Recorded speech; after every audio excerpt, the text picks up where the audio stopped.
I would like to explain why such kind of materials and device technologies are becoming more and more important, even in electronics companies. This is content of my talk. Firstly, I will shortly introduce about the recent trends in IT industries. Next, I will mention about the new business strategy over LG Electronics. And finally, I would like to show you some recent achievements in the development of MEMS, opto, and nanotechnologies in LG Electronics. Okay, next. Okay. As you well know, the recent global economy shows many uncertainties, especially due to the demographic consumption falls very fast. So the market is becoming saturated. The competition is becoming more and more severe. So many companies are concerned about new growth. Also, they are worried about sustainability. Such uncertainties as low material price, exchange rate makes the market unclear.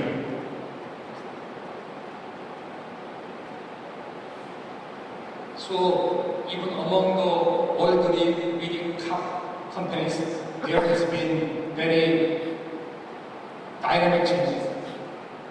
Formerly, for example, we call key giant Twitter, Google, Apple, and Facebook are the most powerful, the most leading IT companies. But recently, there has been some changes even in these world-leading companies. I think that, for example, Apple, they are still very good, but I think that they are not so strong as before. Their product seems not so innovative as before. People also. Instead, another companies like Amazon or Netflix looks very good recently. So we call it farm. So there are even very dynamic changes even among the world leading IT companies. This means that without endless innovation or challenges, even the big company cannot secure the future growth. Another important factor is the rise of Chinese company. In the past, the only competitiveness of Chinese companies is low cost. And now they have not only cost competitiveness, but also technologies and even brand power. For example, for the smartphone, still Samsung and Apple is doing very well, but the Chinese companies, including Huawei, Vivo, Oppo, they are very aggressive, and their growth is very noticeable. And for the case of LCD or semiconductor, the investment of Chinese companies is very huge. They put big money for the next generation production line to take market initiatives. Also, in this year, they show some special strategy like M&A. For example, early this year, Huawei merged with G Appliance, so they can take market or brand leadership with this M&A strategy. Okay, so I think that recently every company concerns about future growth. Their top priority is finding new businesses, new growth strategy. I think that in the past, the general way of starting new businesses is like this: analyzing market, analyzing which technology is feasible or not. Then, after all the factors are clear and secured, then they start the new business. But I think nowadays the game rule is changing. in order to take a market leadership, we should take a risk. No pain, no gain. For example, when we first hear about new technology like drone, autonomous navigation vehicle, 3D printing, or reusable rocket, hyperloop, people like me think that it sounds like a dream, or it sounds like crazy. I think that it cannot be realized within my life. They start and becoming realized, becoming come true. For example, for the hyperloop, the reference test is already started at the California. So, for the electronics or IT companies, there are many challenges, but we should take a risk, and we should take an effort to make innovation to find a new chance. And I think that for the kind of purpose, new technologies that are relevant to materials and devices will play a critical role. Okay, next, I will explain about the current situation of edge electronics. Now, we have four business units: home entertainment, mobile communications, home appliance, and finally, vehicle component. These three business domains are our traditional business domain. I think we are still doing very well, but as I said before, the competition becomes severe, market is saturated, and so the margin, the profit is becoming more and more narrow. So we have to go to some premium product. So we launched already some signature home appliance solutions. But as I said, the competition becomes severe. So we launched a new business unit maybe several years ago. It's called the vehicle component. We think that because we had long experience by doing this kind of TV or home appliance business, we had good competitiveness in the motor, display, infotainment. So we decided to enter into the vehicle component business. This is the recent global sales of electronics. It looks like stagnant, around at $50 billion. So, by doing with only the traditional business domain, we cannot grow fast. So, we decide to make some changes in our strategy. Traditionally, we focus on the B2C business, but we think that we can find a good chance in the B2B area. For example, for the display, traditionally we only make consumer good, but with the same technology or same competitiveness, we can go into a new business area, for example, signage. Okay? Yes, so energy is one of our new business area, including solar, energy storage system, and battery. For example, solar, as some of you well know, several years ago, the competition was very severe because of the Chinese companies supported by the Chinese government. It looks like a red ocean, only cost competition. So at the time, we decided to focus on the next generation technology with much higher efficiency. Finally, we succeeded. So now we produce very high efficient silicon vapor solar cell based on the N-type and air contact technology. So now the business division gains very high profit, over 10% in the market. So we decide to expand our capability. So we put much money in this new business area. A big component is another very important our new business domain.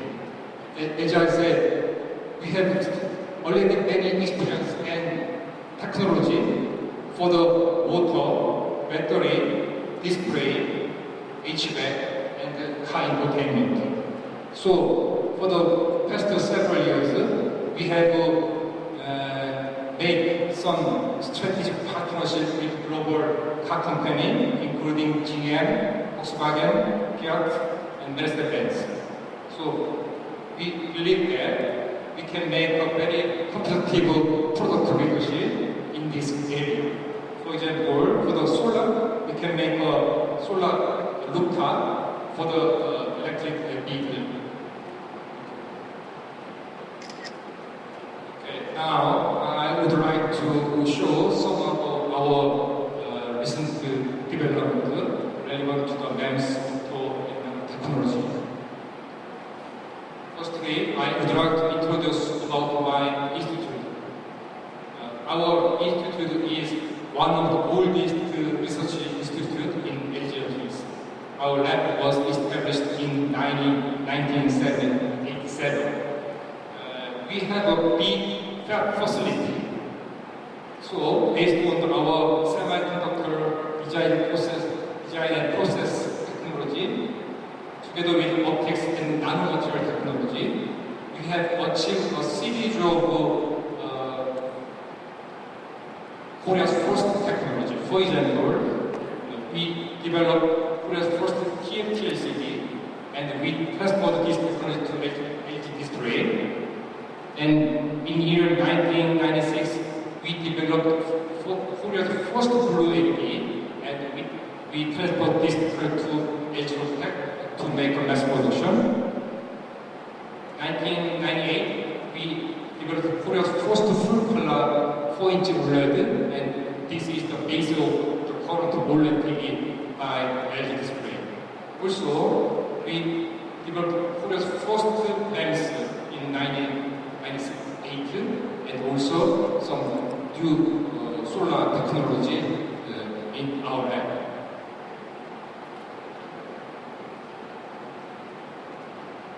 I will show you some examples of our achievement.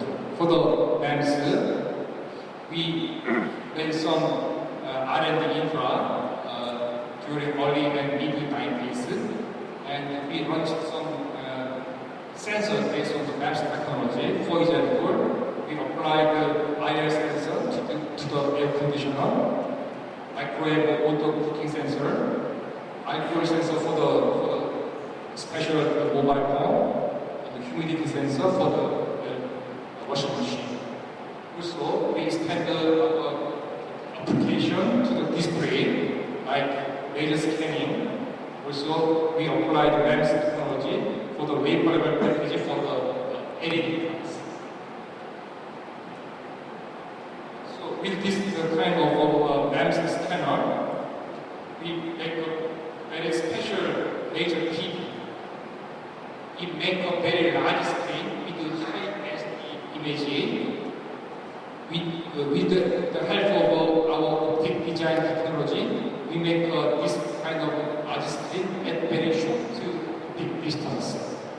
We exhibited this product at the 2013 CS show, and we received the Innovation Award. And this is another example about our optics technology. We make very compact, world first full high-density LED in year 2013. For the optoelectronics, we have long history of the development for the LED and solar device. As I said, we developed Korea's first blue LED in 1996, and we have the original patent for the vertical LED technology. And as you some of you know, this LED device technology is very critical for the high power applications, for example, street lighting, headlamp, car headlamp lighting. Also, we have a long history of solar cell device development. For example, we developed silicon silicon solar cell, and we have world record efficiency in the chart. Recently, we have great attention, we have great interest for the development of nanomaterials, including graphene and phosphor. Further, graphene, we have applied this film technology to the mobile phone for the heat dissipation, and we have achieved some succeed in the development of special phosphor, which is very stable even at high power applications, including street lighting and car headlamp. I think that automobile is maybe next generation platform for the electronics company. So we have great interest for the application of our technology to vehicle. For example, based on our special optic technology, we are now developing head-up display, new concept headlamp, and rear lamp. So for your understanding, I prepared some special video clip. So please take attention for this video.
This is our dream, our vision for the future vehicle. But I believe that the MEMS optics or nanotechnology will play a very important role for the development of future vehicle.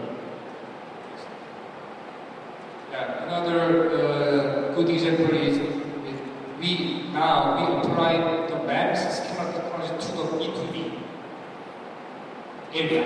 For example, we make this kind of some special concept shrink display for the market with the MEMS scanner. And we also developing future science with advanced motor and nanotechnology.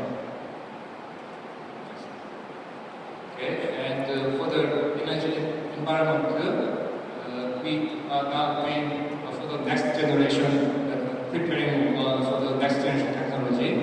for the solar cell, we are not doing business based on the silicon rate, but we believe that because of material limitation, it cannot exceed 400 watt for the panel.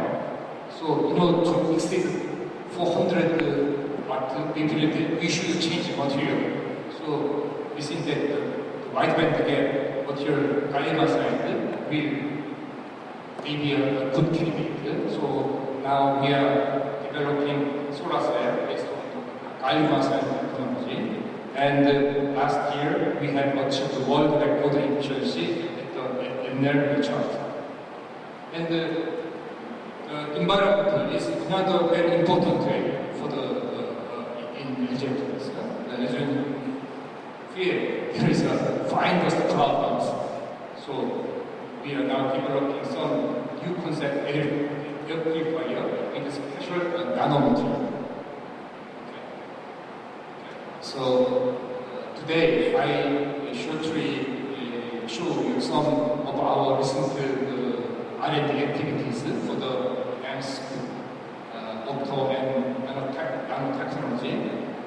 I believe that we can make some good innovation with these technologies, and this can be the play a success, key role for the success in our new business areas, including B2B, energy, and B2B. And we believe that to gain competitiveness, we cannot do only by ourselves. We need some collaboration with the outside party. So we are very open for the open innovation with the National Research Center, with the universities. So I try to talk